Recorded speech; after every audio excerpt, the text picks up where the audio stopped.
Hello guys, welcome to my video. In this video I will explain how to off camera sound in Samsung.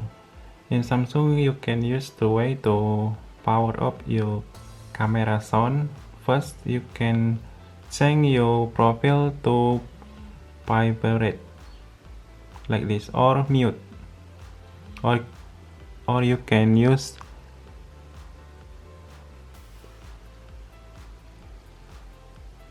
don't not disturb menu like this. If you want to take a photo like this, camera sound is off.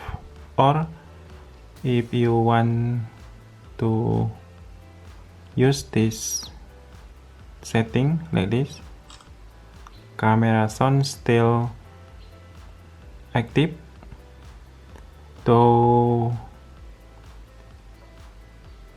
off your camera sound with second way, you can tap to or active your palm button like this.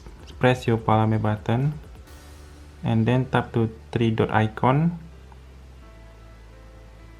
and this palm system sound you swipe down or power up your system sound, and then you open your camera. You can take a picture like this and your sound is off, your sound camera. Thank you for watching my video.